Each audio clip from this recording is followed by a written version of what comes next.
Well, hello and welcome to another video of this series. So in this video, we'll work on the budget entry functionality, which is one of the core functionality of our application. In the previous video, we saw how to create a user profile, and in this video we'll be working on how to insert a budget entry on a particular date and how to update this current balance in here in the profile fragment as well. So let's get on with this, and let's open the calendar view fragment first, because that will be the first fragment which will be shown when we open the application. So fragments here, calendar view fragments.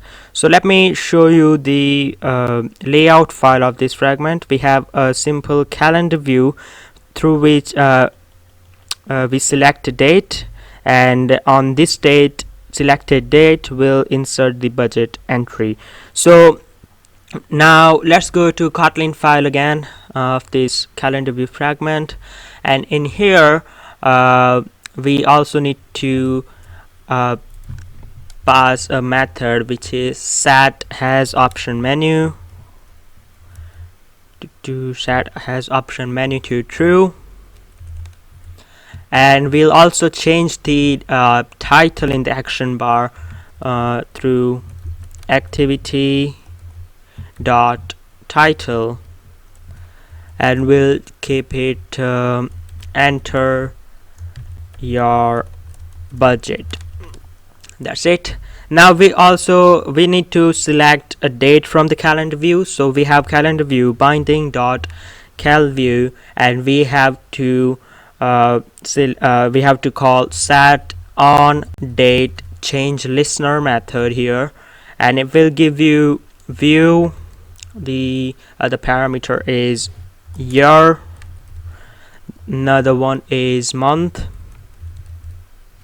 and the last one is day of month. So now we have a we have a date when we click on a particular date inside the calendar view, so we can take that date in a variable.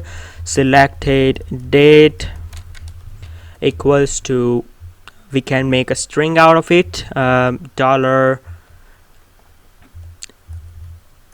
day of month, and then slash dollar month, it's dollar month plus one. Don't forget to do this plus one on the month, and slash dollar year. Okay, so now we can pass this selected date through the budget entry fragment, and we can do that by adding arguments inside the navigation graph. So let's do that. So open the navigation graph here, and to add an argument we have to select a fragment. Let me zoom it. We have to select a fragment in which we want to pass an argument. So in this case we want to send argument from calendar view fragment to budget entry fragment. So select budget entry fragment and hit plus on argument. The name of the argument will be selected date, type will be string, it should be non-nullable, and it should be nullable, and the default value will be null, and add the argument. So it will automatically add this argument in that.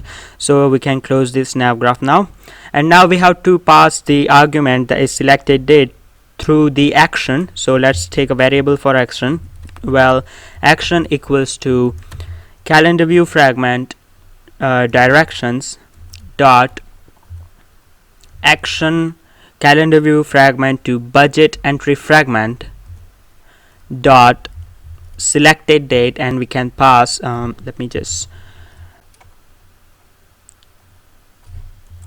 it's more readable in the video. So dot selected date, and we have to set selected date dot set selected date, and we can pass this selected date variable that we have created. and that's it. And we can write find nav controller dot navigate to this action, and this will navigate to the budget entry fragment. So let's open the budget entry fragment now here, and in here we have to catch the argument that we have passed from the calendar view fragment. So to do that, we need to have a variable val args of type calendar view fragments arg, which should be, here it is, budget entry fragments args by nav args, and that's it. And through this variable we can get the arguments inside this budget entry fragments. So let's change the title in the action bar.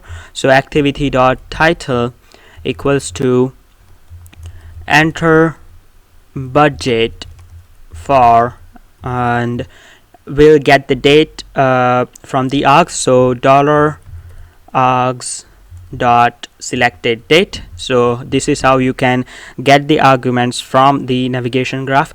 Now before we move further with the budget entry functionality, what we want to do, let me open the XML file.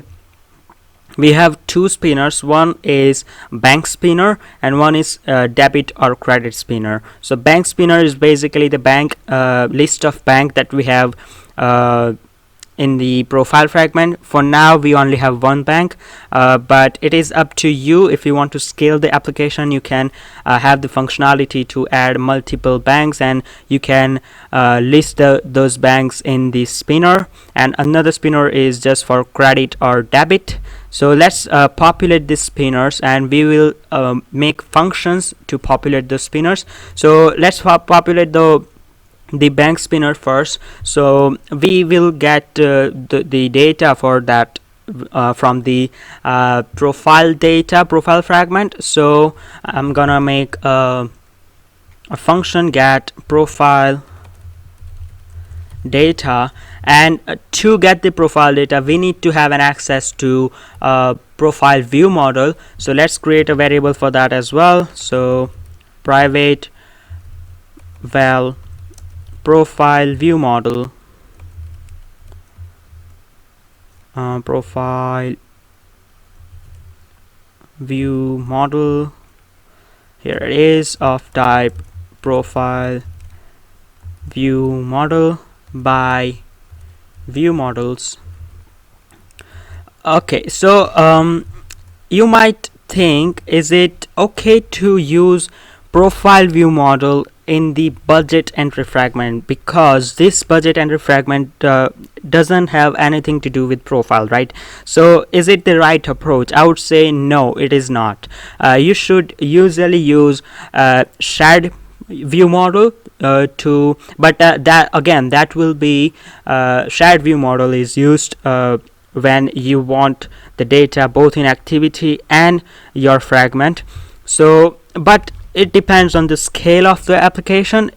For us, this application is not that huge, it's not that scalable. It is scalable, but it's up to you. So it's not that huge application, so we can use the profile view model in the budget entry fragment. So we are gonna do that. So let's create this function now, get profile data, and in that function we'll populate the spinner using the profile view model that we have created. Okay, so inside this function, let's have profile view model dot profile live data dot observe view lifecycle owner, and here val bank names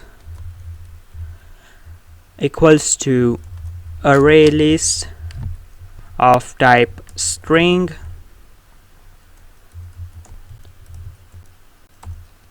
bank names dot add. We only have one item in profile view model, so 8 the 0th index dot bank name. So current balance we also need current balance here, because we'll be later we'll be using this current balance to display the changing text view. So let's have this current balance here as well. So current balance, which we haven't created, so let's create this variable on the top outside this on create method. So private var current balance of type float equals to, we are gonna initialize this with 0f. okay, so current balance equals to profile, okay, sorry, 8, the 0th index dot current balance. There is it. And we also will use the binding dot remaining balance dot text equals to 8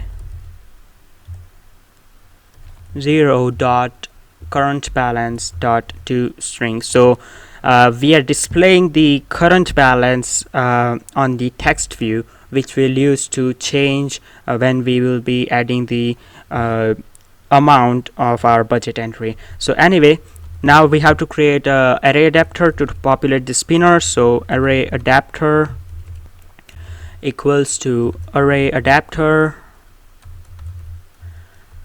and require context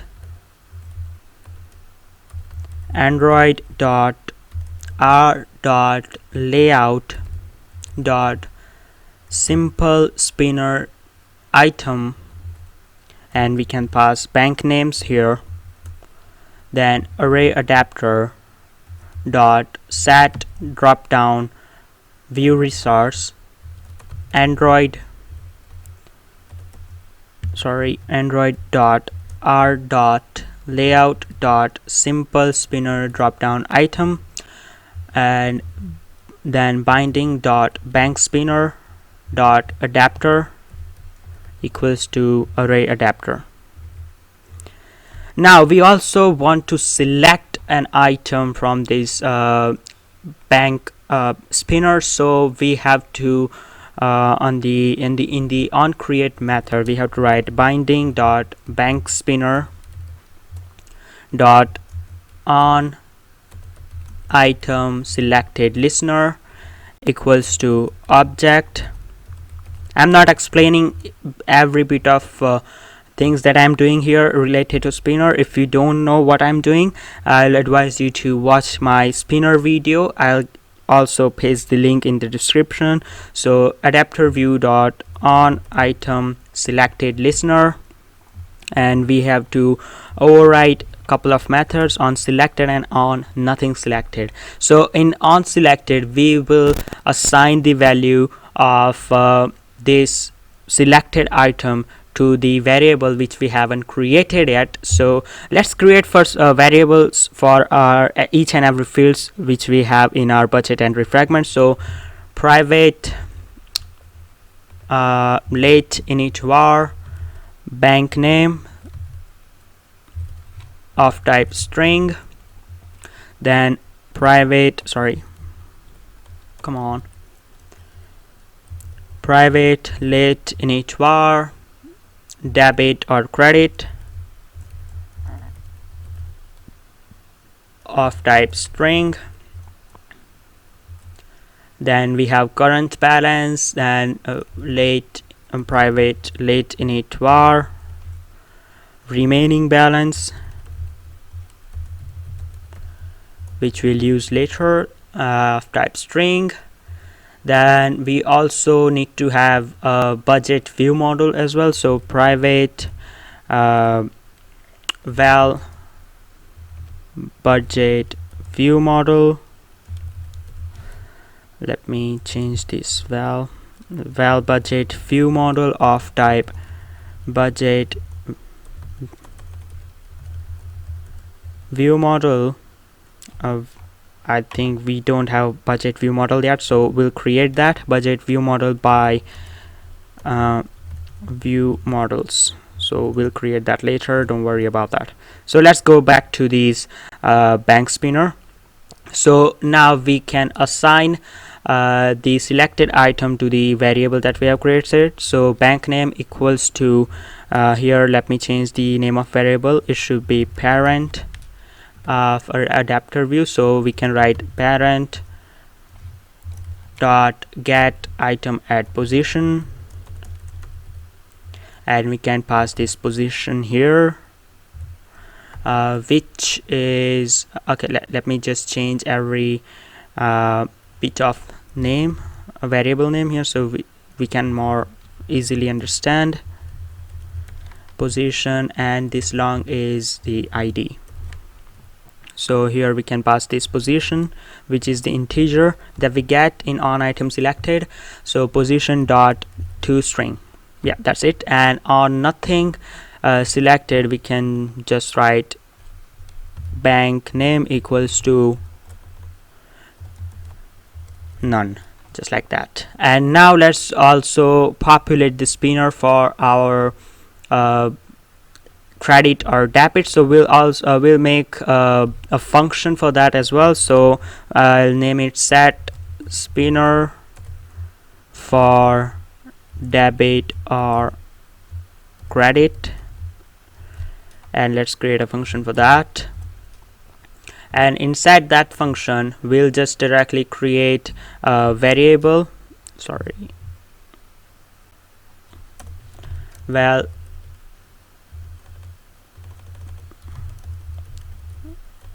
Let's debit or credit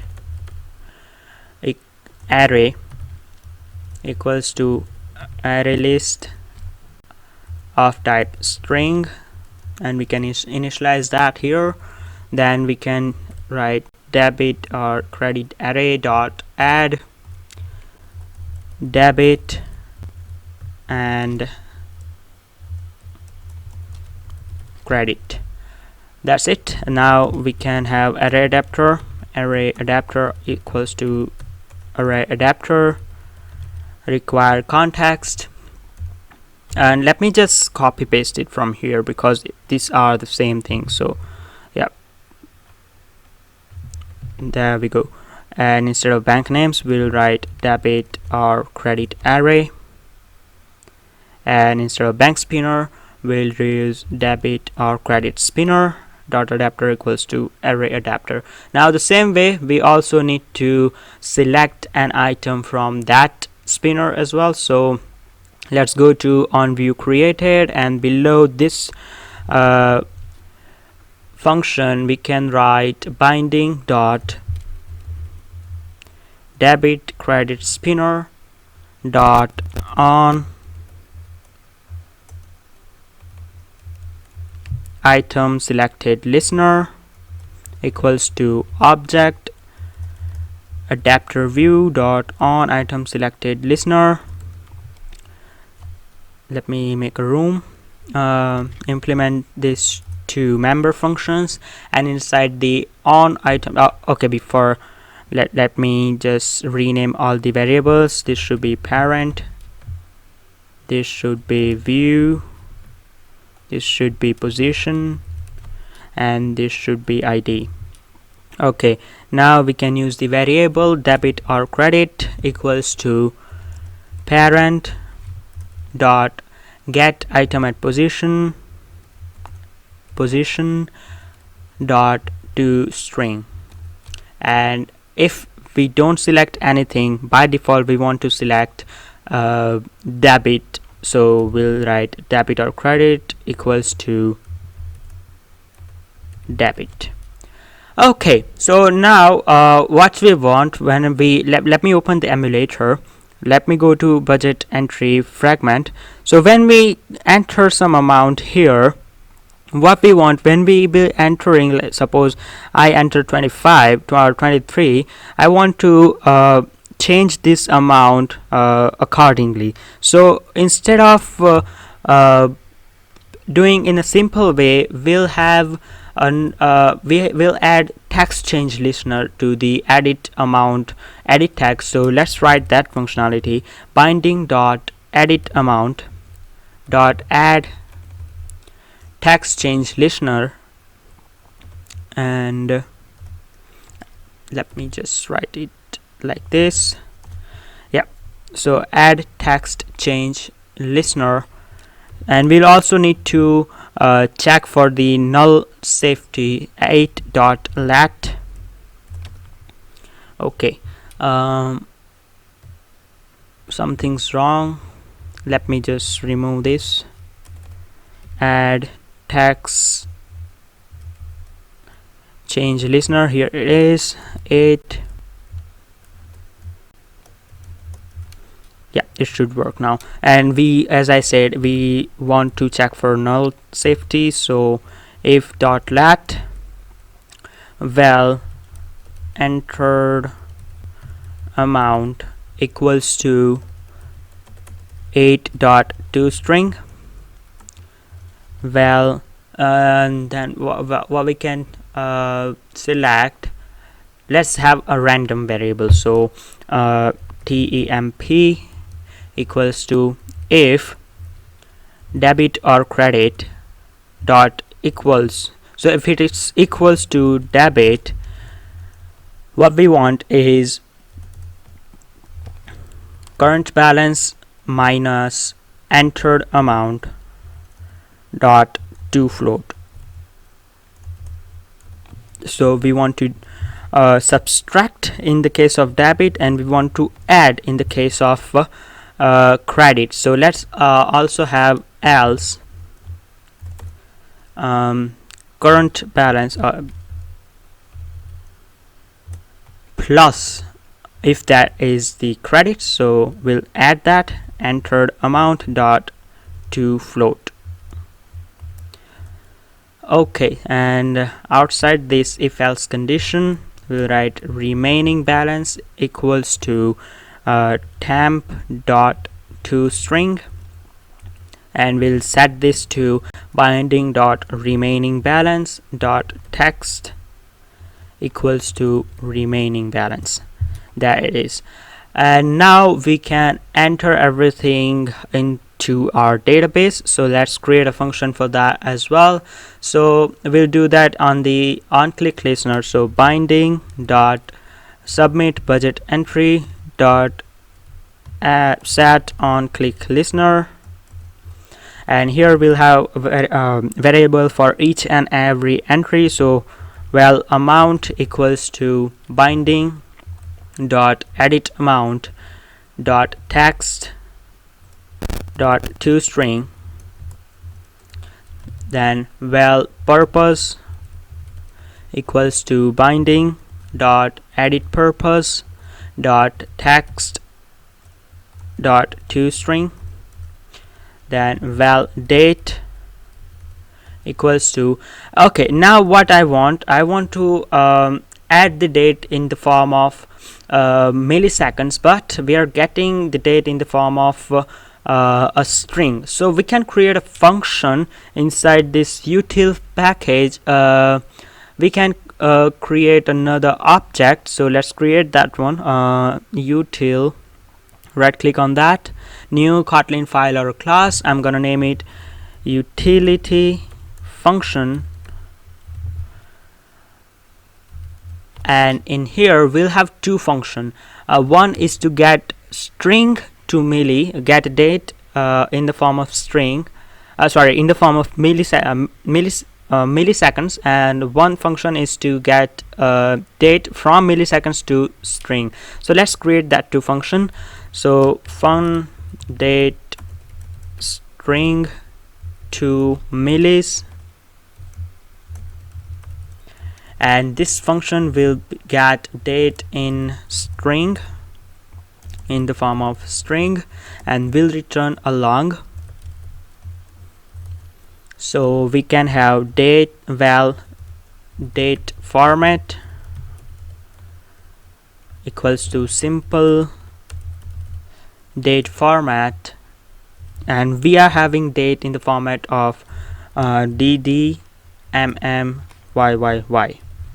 So this is the form that we are having the date, so we'll use this format. Then val date equals to date format dot parse, and we can pass this date in string and return date dot time.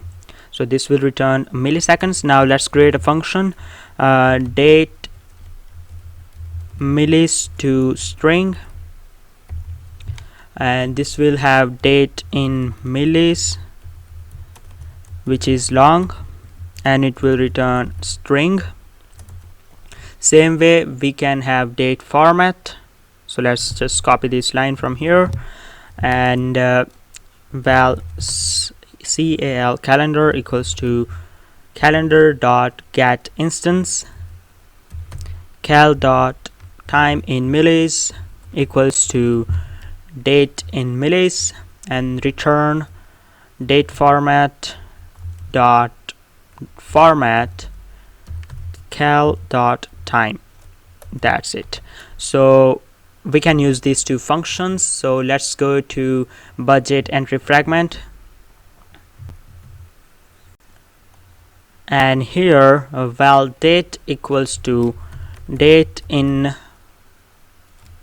date string to millis, and we can import this function. Why is not showing up? Let me just have a look if we are writing it correctly.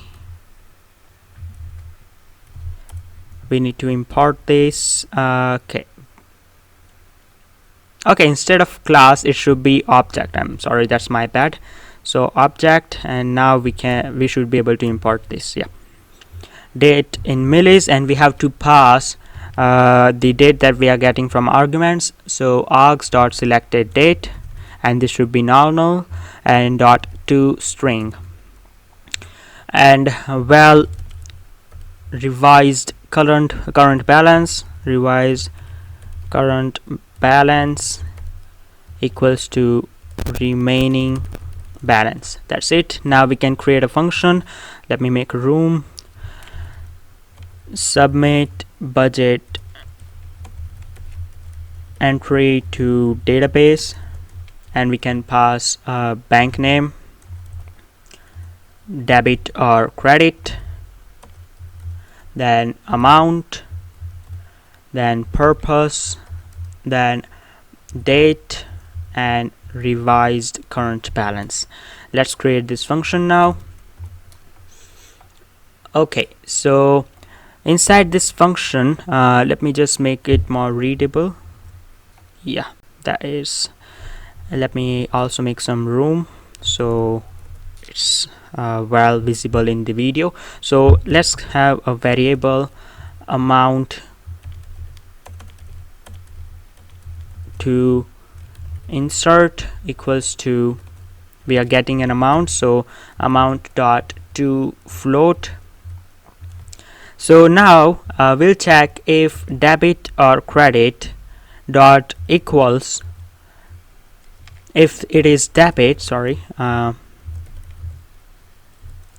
what we want to insert the negative amount. So we'll do amount to insert equals to -1 into amount to insert.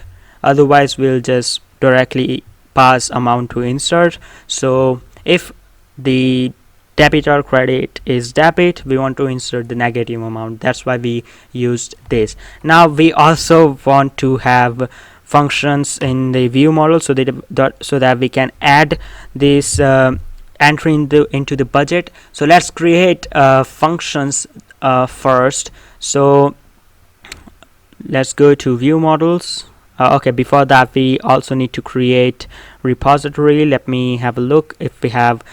Okay, we don't have anything in the budget repository, so we need to create function in the budget repository to insert budget. So let's we already have access to budget DAO, so we can write suspend func insert budget entry, and we can just pass budget of type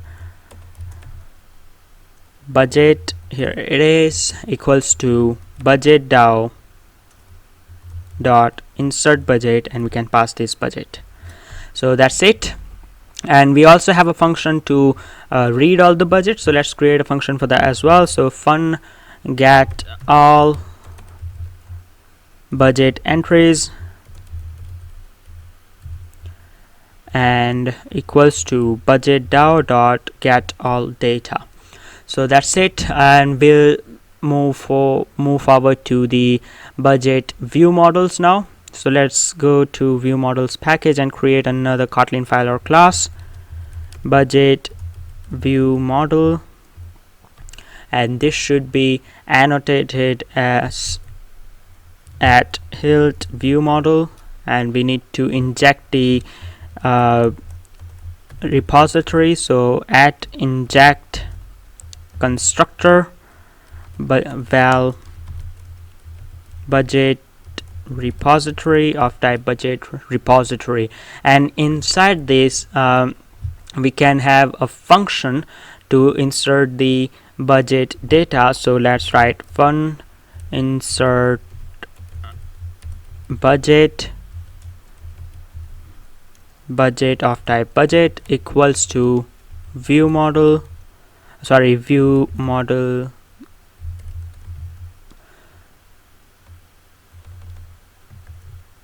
okay, why it's not working,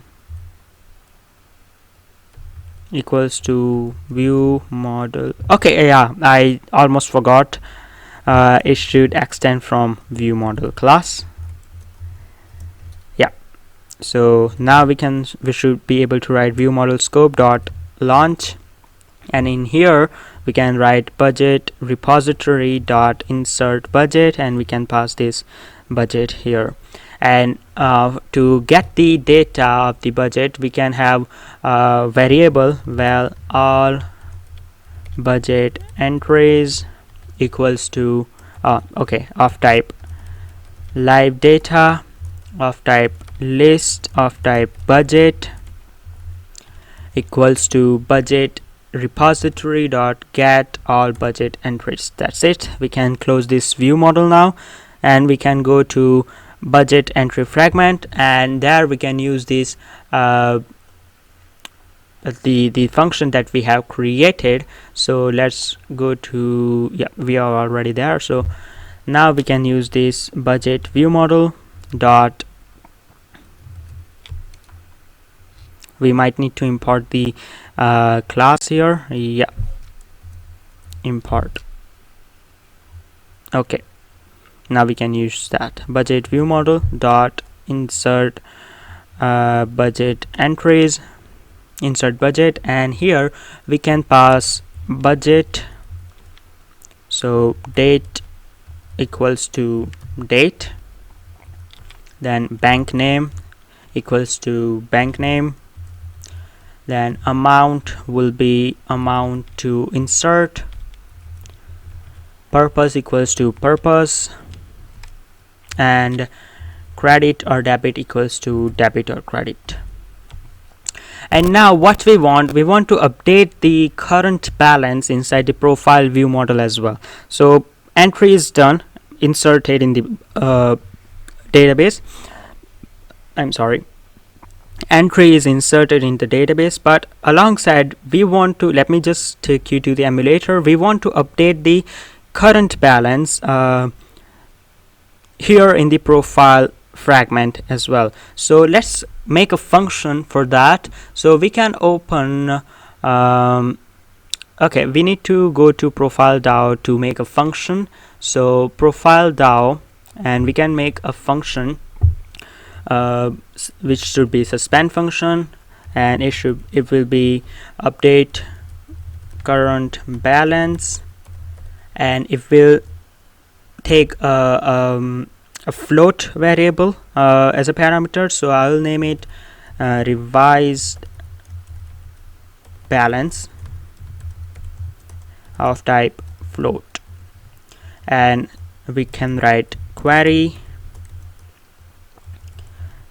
update profile table, and we want to set current balance equals to revised balance. So this is the way you can use the parameters passed in the function. So you can write this colon and you can name the parameter that you have passed. So we can close this profile DAO. Let's go to profile repository. We need to create a function for that as well. So it should also be suspend function, update current balance, revised balance of type float equals to profile DAO dot update current balance, and we can pass this revised balance. That's it. Now we can go to budget entry. Okay, we also need to go to profile fragment, profile view model. So we made another function, so we need to have a function here as well. So fun update current balance, revised balance of type float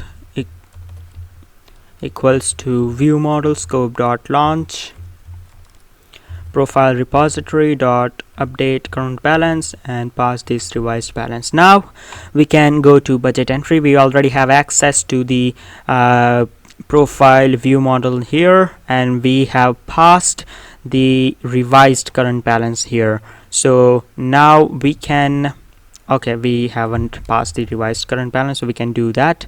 So revised current balance, and let's go to, okay, let's add a parameter. Okay, there we go. And in here we can write profile view model dot update current balance, and we can pass revised current balance equals to revised current balance, sorry, not remaining, revised current balance dot to float. Yeah, we are having remaining balance. Oh, we don't actually need this, so we can just remove it from here and from here as well. We actually don't need that variable here. Okay, so after this we can show snack bar to the user as well. So dot make binding dot budget entry constraint, and we can say entry added snack bar dot length short dot show. There we go. And we also want to navigate to the calendar view fragment again. So find nav controller dot navigate r dot id dot action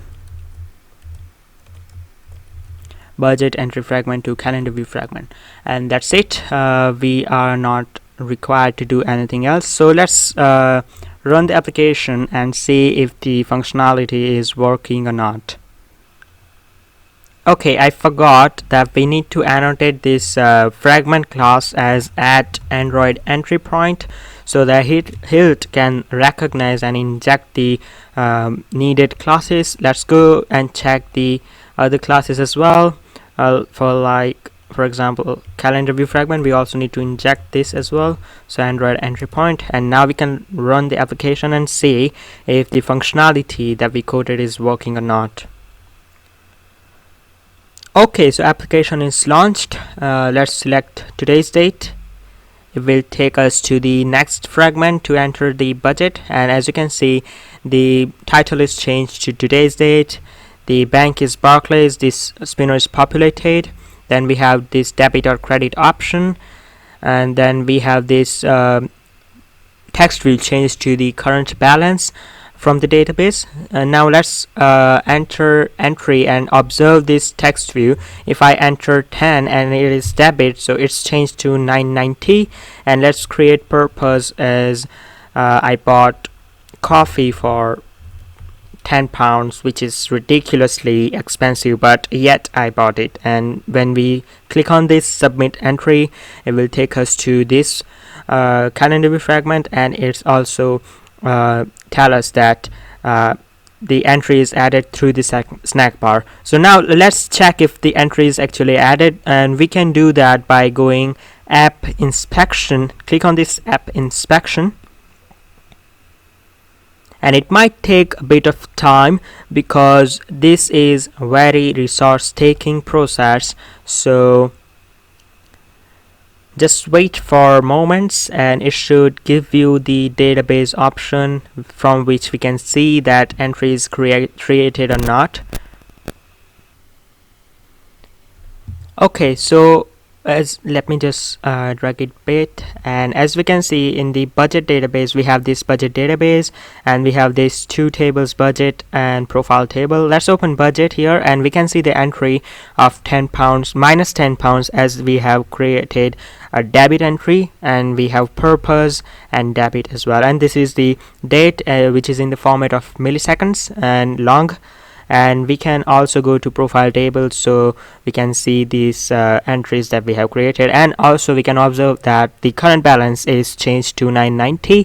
And yeah, we can go to and check it from the application. Go to profile, and we can see that the current balance is changed to 990. Okay, so this is how you can insert the entries into the room database using the room library. And in the next video we'll see how we can fetch these entries, and we can show that in the recycler view. So that's it for this video. If you like this video, please give a like and subscribe to the channel, and if you subscribe, please press the bell notification so that you can get the notification whenever I post a new video. And if you really like this video and your friends are interested in learning Android development as well, I would really ask you to share these videos with them. It will really help my channel to grow, and I want to grow this channel so that I can reach to as many people who want to learn Android as possible. So yeah, that's it for this video. I'll see you guys in the next video.